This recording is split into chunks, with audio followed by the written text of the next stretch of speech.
Eu vou trazer aqui um dos grandes especialistas brasileiros, um Poços Caldense, ilustre aí, que foi exilado no Chile, presidiu o DCE da PUC aqui na época, depois foi para a França e se especializou em meio ambiente, que é o Tomás Tony Aquino, que, além de tudo, me precedeu na seleção de tênis de mesa da Caldense.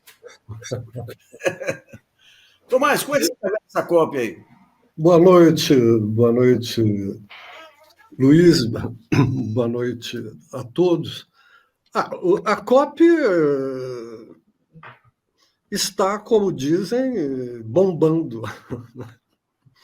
É muito interessante porque ela conseguiu, por exemplo, há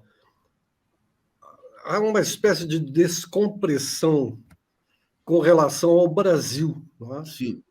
E eu tive vendo na imprensa europeia, inclusive na televisão, e a ida do Lula é vista mais ou menos quase parecida como a volta dos Estados Unidos para a COP.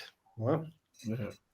Porque os Estados Unidos eles ficaram fora da COP e ainda romperam com o Acordo de Paris, coisa que o Brasil não chegou a fazer. Eu acho interessante porque, como eles dizem, né, é uma grande missa, né, que está manejando símbolos importantes. Né? Ela é bastante criticada. Realmente, ela não tem poder de coagir os países a tomar atitudes, não é? E ela é muito criticada, mas é interessante porque eles são acusados de não fazerem nada e é uma coisa simples. Não é uma coisa simples. Não é? Claro.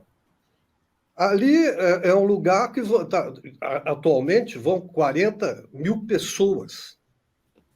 Entre as pessoas que representam os 196 países que assinaram a Convenção Quadro de Mudanças Climáticas, e onde todo mundo fala com todo mundo. Tá. Tanto ao nível das representações oficiais, como também das ONGs, do setor privado, que vai também.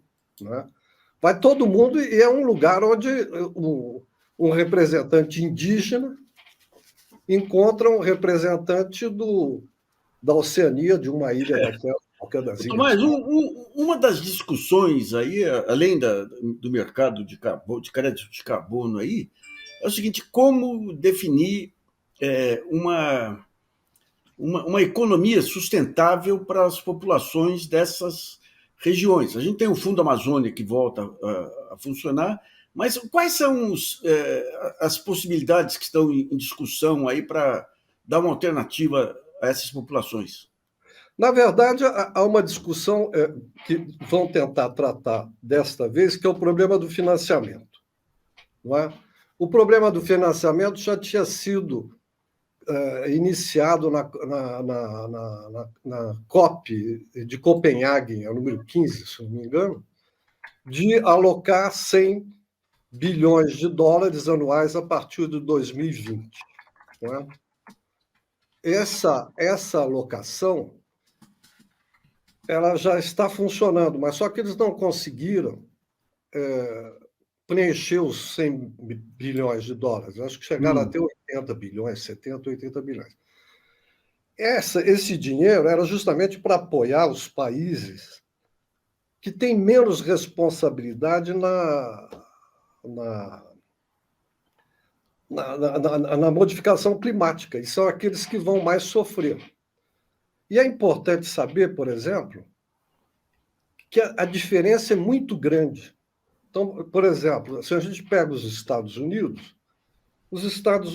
têm um consumo de energia da ordem de 7 toneladas equivalente de petróleo por ano por habitante.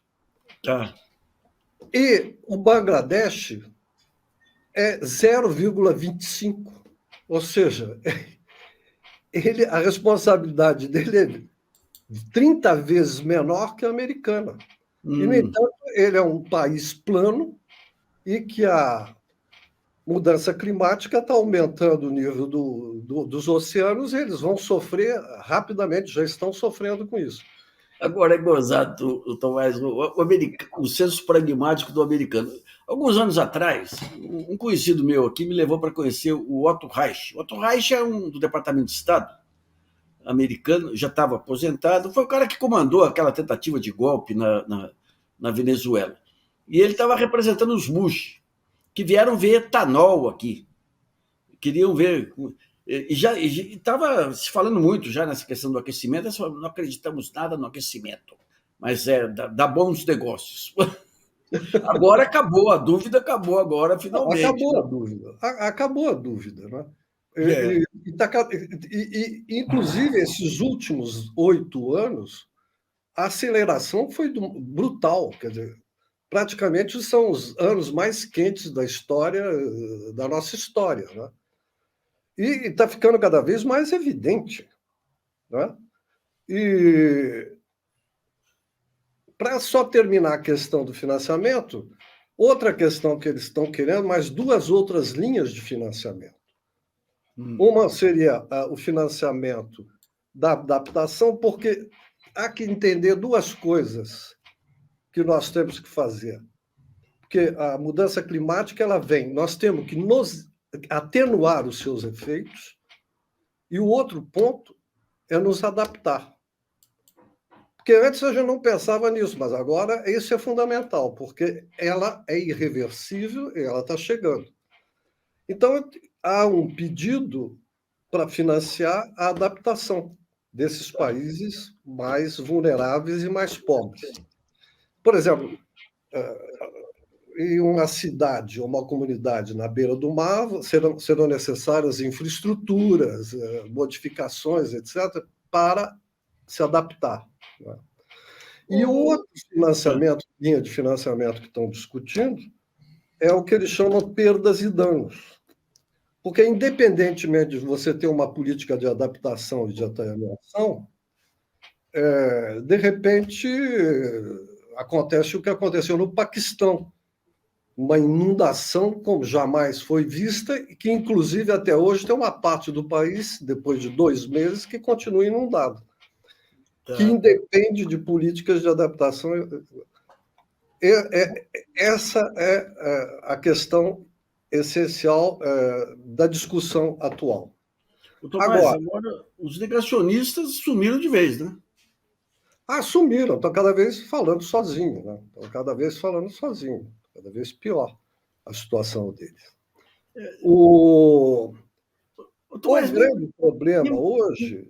Me mata só uma curiosidade. Uma das melhores cabeças que eu conheci até hoje era um professor que passou pelo Banco Mundial, morava aqui, era vizinho meu aqui, era professor lá na França também, foi seu professor. Como é que chama? O Inácio Sachs. Como é que ele está? Está vivo ainda? Está vivo, mas ele já deve estar com mais de 90 anos, né? Eu sei, né?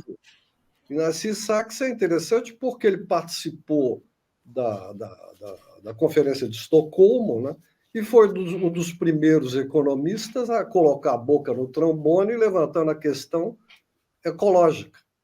Só que, na época, a gente não pode esquecer que, quando eu comecei a estudar com ele nos anos 78, a questão ecológica se resumia essencialmente ao problema de esgotamento dos recursos naturais e poluição. Poluição da água, do ar, as poluições industriais. Se falava muito pouco em mudança climática, passava ao largo, aquecimento global, e pouco se falava sobre a perda de biodiversidade. Mas ele tinha teses interessantíssimas. Quando vem a biotecnologia, e vem o etanol, e vem a internet, ele fala, você pode criar agora vilas agrícolas, porque os jovens não precisam mais ser atraídos para eventos na cidade, você vai ter o combustível sem poluição lá. Ele era muito. E ele fez parte, pessoal. O Brasil, o que a ditadura fez com a gente aqui, esse pessoal do Banco Mundial que surge aí nos anos 40, é a melhor geração. Eu acho que é a melhor geração que eu já vi da humanidade. O pessoal que traz novas ideias, desenvolvimento. Grandes gurus eram Celso Furtado, Paulo Freire, aquele outro de educação, o baiano de educação, que aparentemente foi assassinado, o Anísio Teixeira, e o Josué de Castro, Josué de Castro, que falava sobre a fome. Ou seja, o Brasil... Diga-se de passagem, ele participou da Conferência de Estocolmo, o Josué de Castro. Olha só. Olha só, para você ver. Ele já tinha um trabalho que você poderia inserir na questão ecológica. Agora, a compreensão hoje evoluiu muito, eu acho, inclusive nos países europeus, eu acho que está bastante avançada. O que hoje a gente está começando a se preocupar lá é o seguinte: nós não, essa modernidade que a gente tem não dá para estender para toda a população do planeta. A modernidade, ela é entendida hoje como ela está assentada nas energias fósseis. Sim. Por uma questão física. Não é? Física, não é econômica. Por que nas energias fósseis? Porque em um litro de petróleo, ele tem uma quantidade de energia densa, contida numa unidade de massa muito pequena. Então, com 1 litro de petróleo, ele faz o trabalho de 100 homens. Então, a modernidade foi isto, entendeu? Substituiu o trabalho humano por a energia humana. Quer dizer, o homem se alimenta de biomassa, ele come 2.000 quilocalorias, mas ele só consegue transformar em energia mecânica, capinando ou abrindo um buraco, 500 quilocalorias. Ora, em 1 litro de petróleo, faz o trabalho de 100 homens.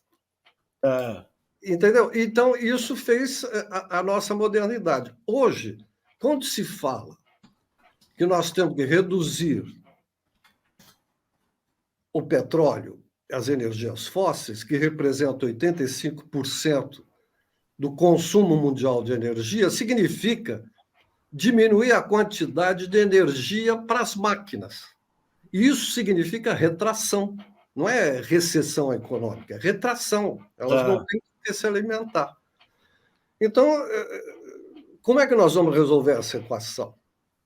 Quer dizer, uma delas vai ser viver num mundo de sobriedade. Nós não podemos achar que a transição ecológica ou a transição energética vai ser um prolongamento do presente. Então, como a gente vê, por exemplo, você tem, o Biden, por exemplo, tem uma foto dele é emblemática. Ele está promovendo uma picape de 4 toneladas, sendo que tem 2 toneladas de bateria elétrica. Quer dizer, isso não é possível. Não. Tem que fazer o contrário. Carro elétrico aí. Então, mas daí eu pego aqui uma questão do Caio Cavalcante. Eu pego uma questão do nosso espectador aqui, Caio Cavalcante. Essa adaptação passa pelo fim, eu diria, para não ser tão radical, por uma reforma radical do capitalismo? Olha, o problema é o seguinte, que eu acho que é o capitalismo, mas a gente não pode se esquecer, e o André Gortz dizia, que o problema do socialismo era também era um irmão gêmeo do capitalismo na medida que era de crescimento. Sim. De crescimento material. Agora, esse crescimento ele só pode ser feito através de recursos de matéria e de energia. E nós vivemos num mundo limitado. A gente não pode esquecer que a Terra tem 13 mil quilômetros de diâmetro. É a distância de Montevidéu a Paris. E ela vai continuar desse tamanho. Daqui milhões de anos ela vai continuar do mesmo tamanho. Então, nós não temos mais de onde tirar esses recursos, sendo que o que a gente utiliza hoje só atende 25% da população mundial. Eu estou dizendo isso pelo seguinte, porque 10% da população mundial emite 52% das emissões. Então, não há como estender mais esse... Então, mas aí que entra um ponto industrial para todo o planeta. Então, nós vamos ter que encontrar equacionar isto. Entendeu? E esse equacionamento significa uma redistribuição de renda aí através de ferramentas fiscais.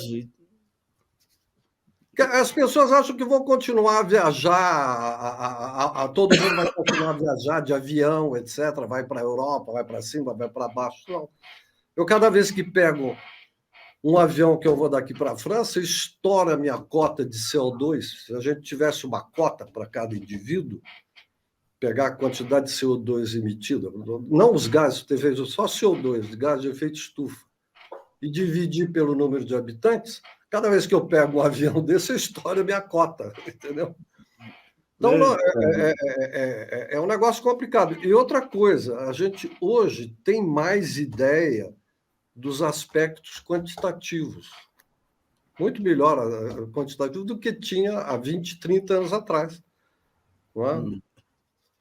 Mas só para terminar dizendo o seguinte, que o Acordo de Paris deixou implícito, e o que é o Acordo de Paris? Manter a temperatura a 2 graus no máximo até o final do século, 1,5. Isso não é mais possível. No caminho que nós estamos, nós vamos chegar a 2,8 ou 3. O Acordo de Paris, implicitamente, nas entrelinhas, ele está dizendo que o planeta é finito, porque nós teríamos que dividir as emissões, o consumo de fóssil por 3 até 2050. E as pessoas acham que vão substituir isso por energia elétrica, solar e eólica. Não há condições de fazer isso, porque... Primeiro, que são energia descentralizada. Segundo, que depende de metais. O problema do cobre é fundamental, muito mais que o do lítio. Então, a Terra não tem capacidade para estender esse projeto de modernidade para todo mundo. E não tem como suportar isso. Tomás, te agradeço aí. Vamos repetir aí porque esse é o tema do momento aí. Agora, só uma coisa, apesar de não ter poder de compra, ela é fundamental porque ela leva o debate para todo canto hoje e está cada vez mais candente. O termo candente é perfeito para a situação. O tempo aí é bom. A gente se vê lá em Poços, então, porque nós somos da mesma terra, né? Só faltou dividir a mamadeira na maternidade, né? Nós dois. Eu diria que eu era um pouquinho mais novo que você aí, mas... Um pouquinho mais novo. Agora não faz diferença, fazia na época, né? Ok. Um abraço para todos. Obrigado, viu?